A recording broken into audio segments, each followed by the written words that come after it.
আসসালামু আলাইকুম। আজকে আমরা কথা বলবো বাংলাদেশের ওয়ার্ল্ড কাপের আগে মানে যে কয়টা ম্যাচ আছে ওই অনুযায়ী আমরা অ্যাকচুয়ালি কিরকম স্কোয়াড তৈরি করতে পারি বা স্কোয়াডটা কেমন হওয়া উচিত সেই রিলেটেড বিষয় নিয়ে একটু কথা বলবো। সো প্রথমত আমি বলবো যে লিটন কুমার দাসই হবে আমাদের world cup of the captain, কারণ লিটন কুমার দাস এক্সপিরিয়েন্সের দিক থেকে অবভিয়াসলি ফার্স্ট চয়েস। হয়তো বা আপনারা তাসকিনের নামও বলতে পারেন, কিন্তু আমি অ্যাকচুয়ালি লিটন কুমার দাসকেই অ্যাট ফার্স্ট অফ অল ওকেই চয়েসে রাখবো, কারণ সে আপনার টেস্টেও যেমন ক্যাপ্টেন্সি করেছে, ওডিআইতেও ক্যাপ্টেন্সি করেছে, রিসেন্টলি তো ওয়েস্ট ইন্ডিজে যে সে ওয়েস্ট ইন্ডিজের মাটিতে ওয়েস্ট ইন্ডিজকে হোয়াইট ওয়াশ করেছে। দ্যাটস ওয়াই লিটন কুমার দাসই হলো আমার এই ওয়ার্ল্ড কাপ মানে world cup of the captain. Total হয়তো আমরা ওয়ার্ল্ড কাপের আগে এশিয়া কাপ সহ টোটাল 22টা ম্যাচ খেলবো। হয়তোবা যদি খুব মানে আমরা ভালো খেলি এশিয়া কাপ সহ, তাহলে হয়তোবা 25 কি 26টা ম্যাচও আমরা খেলতে পারি। ইট totally depends on all lakh. So এটা আমরা জানি। সো ওই হিসাবে আমি যদি এখন আপনাকে বলি স্কোয়াডটা কেমন হওয়া উচিত বা আপনার কয়জন প্লেয়ার অ্যাকচুয়ালি এই 20টা টি-20 বা ওয়ার্ল্ড কাপ পর্যন্ত যে কয়টা টি-20 হোক না কেন, বিকজ আমি যতটুকু শুনছি আফগানিস্তানও হয়তো বা নভেম্বর বা ডিসেম্বরে আসতে পারে, মোস্ট প্রবাবলি ওই টাইমে আমাদের বিপিএলও আছে। সো আসার একটা চান্স আছে বিকজ ওয়ার্ল্ড কাপ আমাদের ফেব্রুয়ারিতে। দ্যাটস ওয়াই হতে পারে, আই এম নট শিওর, আমি যতটুকু নিউজ দেখেছি আসতে পারে। এনিওয়েজ, সো ওই হিসাবে আমি হয়তো বা একটা নর্মাল ইমাজিন করে বলতেছি যে আমাদের টি-20 স্কোয়াডটা কেমন হওয়া উচিত। সো সর্বপ্রথম লিটন কুমার দাস তো আমাদের আপনার ওপেনার। সো এই একজন ওপেনার হয়তো হইলো, এর বাহিরে আমাদের আরও দুইজন ওপেনার লাগবে। সো ওই হিসাবে আমি ওপেনিং ব্যাটসম্যান হিসাবে আমি রাখছি পারভেজ হোসেন ইমন এবং তানজিদ হাসান তামিম। আপনারা অনেকে বলতে পারেন সৌম্য সরকার নাই কেন, বা নাইম শেখ রিসেন্টলি বিপিএল অনেক ভালো খেলছে।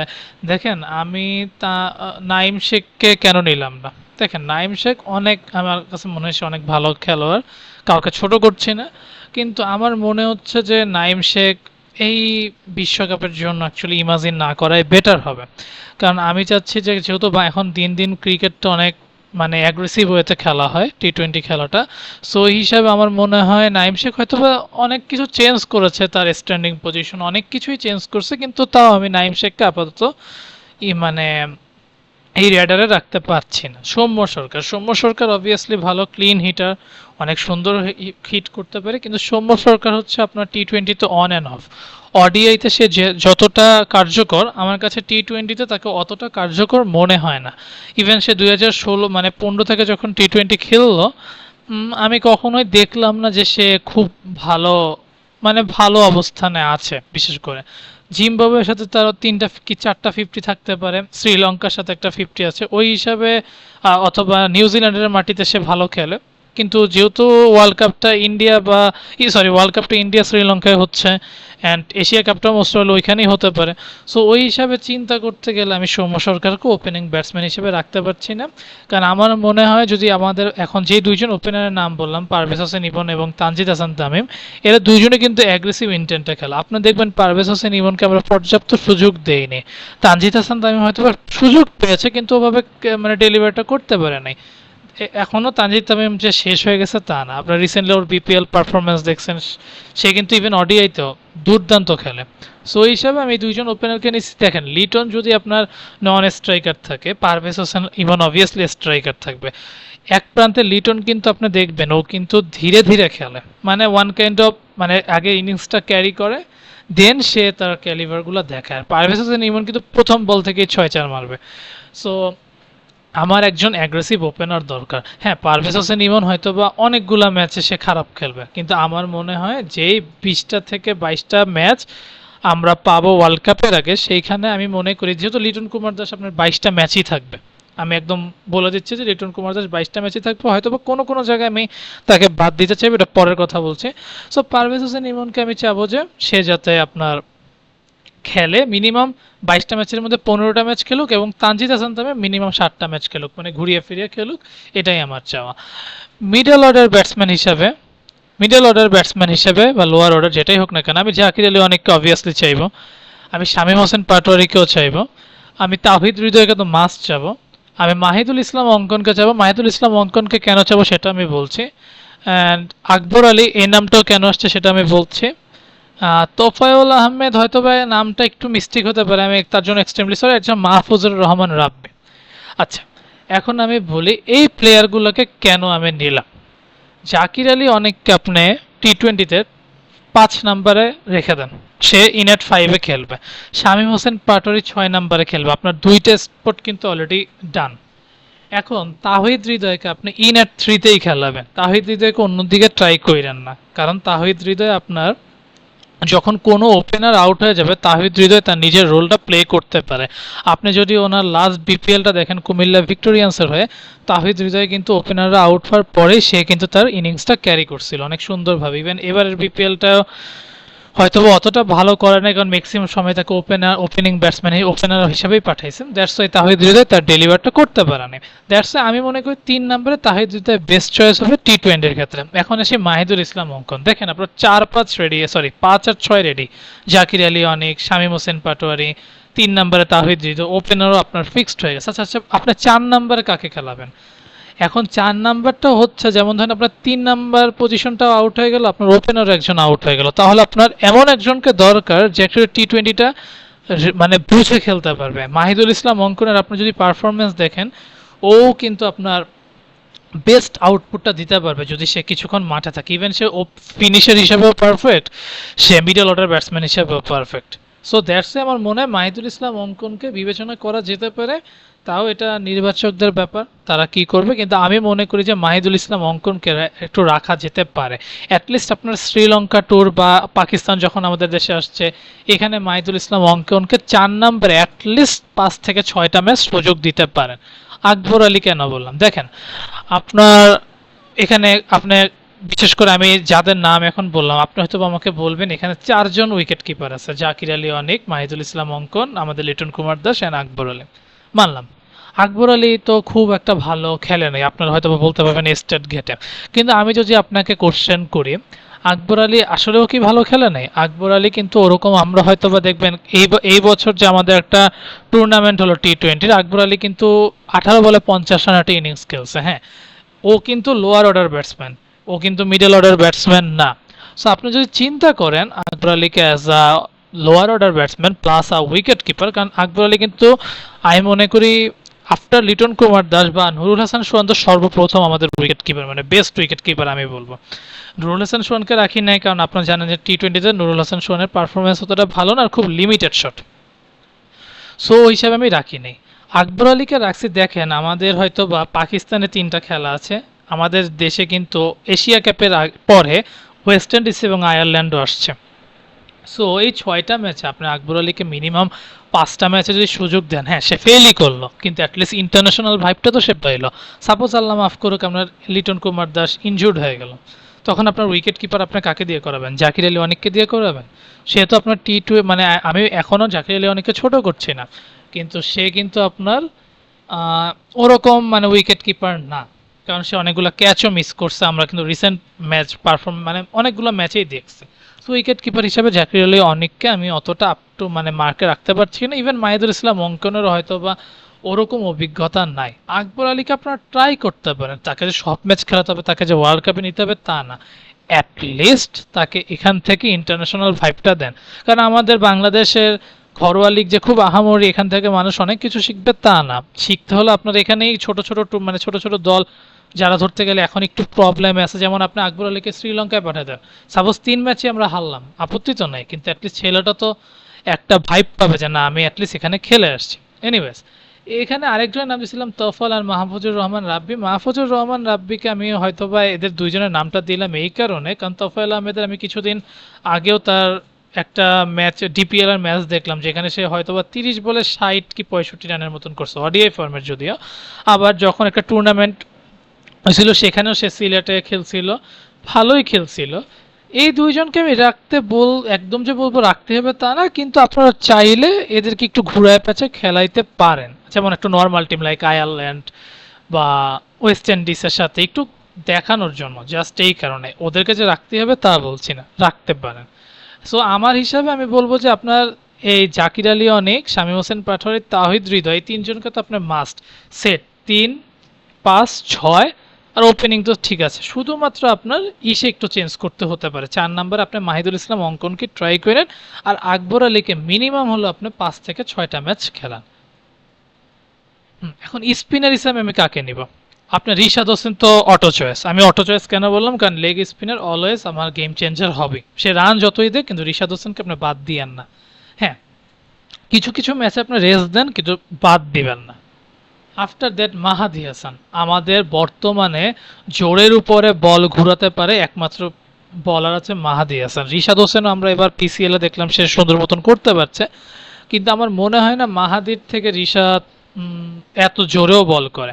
সো মাহাদিকে আপনার বর্তমান মডার্ন ক্রিকেটে এই মাহাদির মতন স্পিনার আমাদের খুবই দরকার। সো মাহাদিকে আমি মনে করি যে অবভিয়াসলি খেলানো উচিত, কিন্তু হ্যাঁ, 22টা ম্যাচের মধ্যে আমি বলবো যে মাহাদিকে আপনি 15টা কি 14টা ম্যাচ খেলান, বাকি 8টা ম্যাচ আপনি আলিস আল ইসলামকে খেলান। আপনার আলিসকে নিয়ে আর কোনো পরীক্ষার দরকার নেই, সে অনেক দেখ মানে আপনাকে অ্যাটলিস্ট প্রুফ দিয়ে আসছে সে কি পারে। আমাদের বাংলাদেশের ফার্স্ট মিস্ট্রি স্পিনার সে।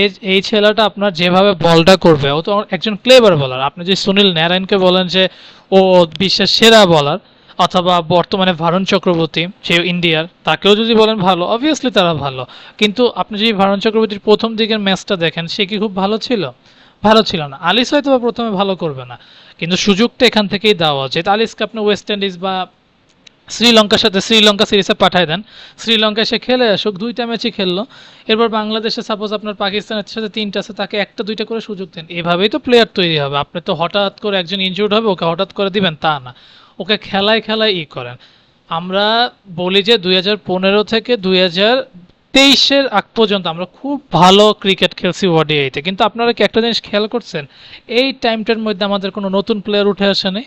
সো এটা কেমন ভালো খেলা? আমি এটাকে ভালো খেলা বলি না, মানে আমার সেন্স অফ হিউমার দেখেন। এখন আমরা হয়তো বা বলতেছি সবাই টপ 5 চলে গেলে এখন আমাদের দেশটাকে কে চালাবে? দেশটাকে এরাই চালাবে, কিন্তু আপনার কাজ হবে ঘুরায় পেঁচে এদেরকে খেলানো, আদারওয়াইজ আপনি প্লেয়ার পাবেন না। ঠিক আছে, আলিস আল ইসলামকে বললাম।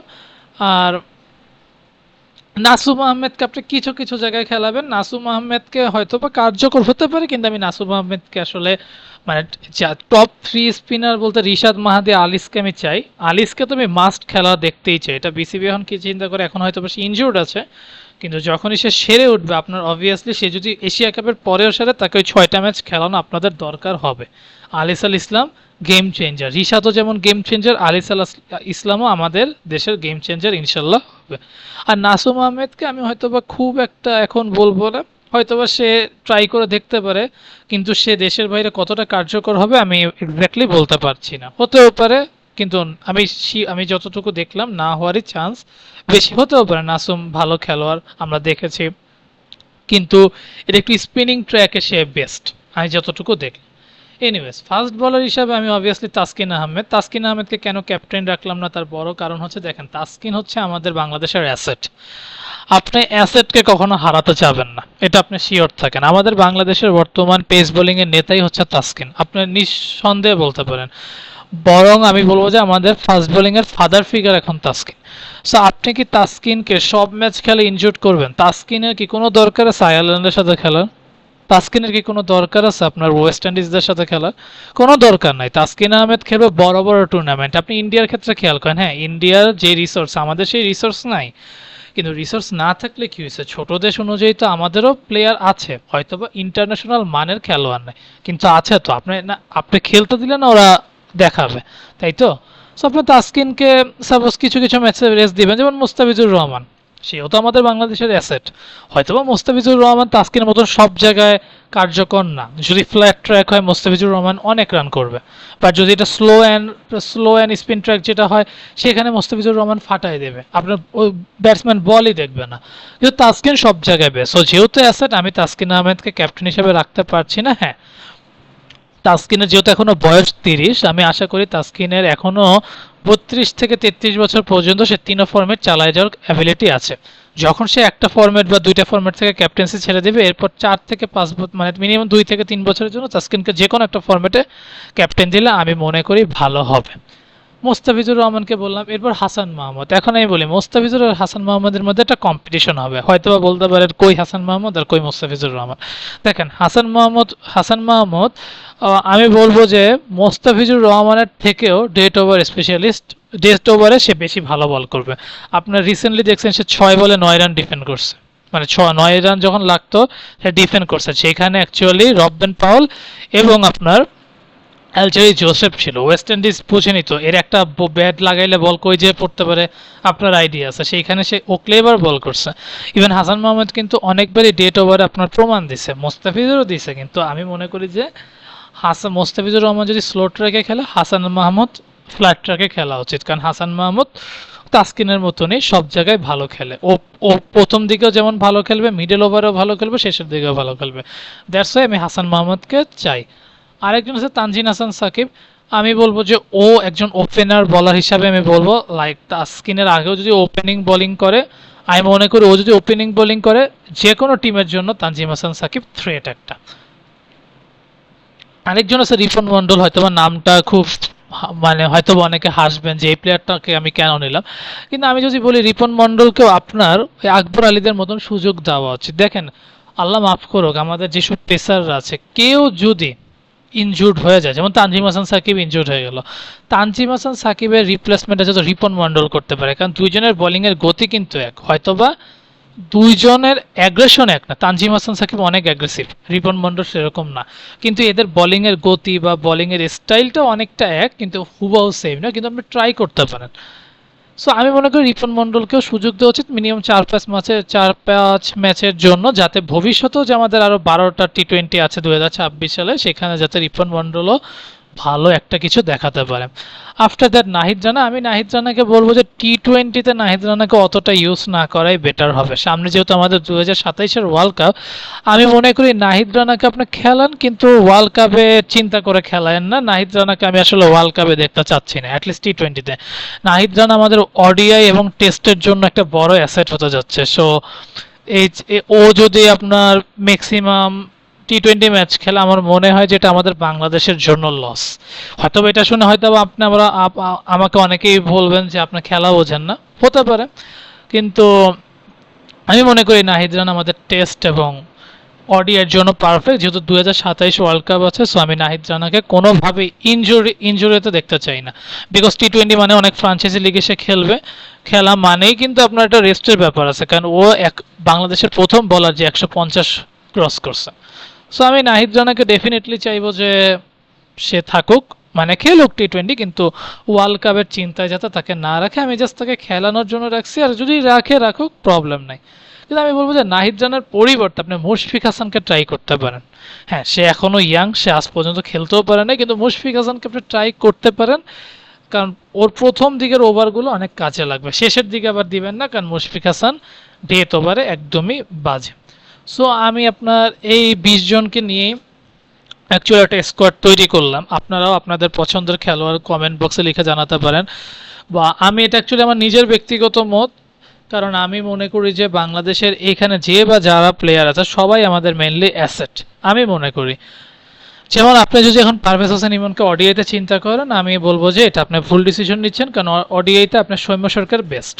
পারভেজ হোসেন ইমনকে আপনি রাখতে পারেন as a third opener. Liton Kumar দাসকে আমি 2027 হিসেবে চিন্তা করি না, কিন্তু টি-20 ফরম্যাট হিসাবে লিটন কুমার দাসই হবে আমার ফার্স্ট চয়েস, যে আমার ক্যাপ্টেন হবে। আর যাদের যাদের নাম নিলাম আপনারা তাদেরকে ঘুরায় পেঁচে খেলবেন। আর ডেফিনেটলি আমি চাইবো যদি কেউ আমার এই ভিডিওটা দেখে থাকেন, কোনো জার্নালিস্ট বা যেই হোক না কেন, আমি আশা করব আলিস আল ইসলামকে যাতে অ্যাটলিস্ট কিছু ম্যাচ হলেও খেলা। আমি আলিস আল ইসলামের বোলিংটি ইন্টারন্যাশনাল লেভেলে দেখতে চাচ্ছি। আলিস আল ইসলাম, মাহিদুল ইসলাম অঙ্কন অ্যান্ড আকবর আলী, এদেরকে আমি দেখতে চাচ্ছি। ইভেন অবভিয়াসলি রিপন মন্ডল, এই চারজনকে আমি আসলে মন থেকে দেখতে চাচ্ছি। তো দেখা যাক আল্লাহ ভরসা কী হয়। সো এই পর্যন্তই। কেউ যদি আরও কোনো স্কোয়াড বলতে চান বা আরও কাউকে অ্যাড করতে চান, অবভিয়াসলি কমেন্ট বক্সে জানাতে পারেন। অ্যান্ড যারা এখনও চ্যানেলে সাবস্ক্রাইব করে না, সাবস্ক্রাইব করে পাশে থাকবেন, লাইক কমেন্ট এবং শেয়ার করবেন। আর যারা ফেসবুক থেকে দেখছেন, লাইক এবং ফলো করে পাশে থাকবেন। ধন্যবাদ।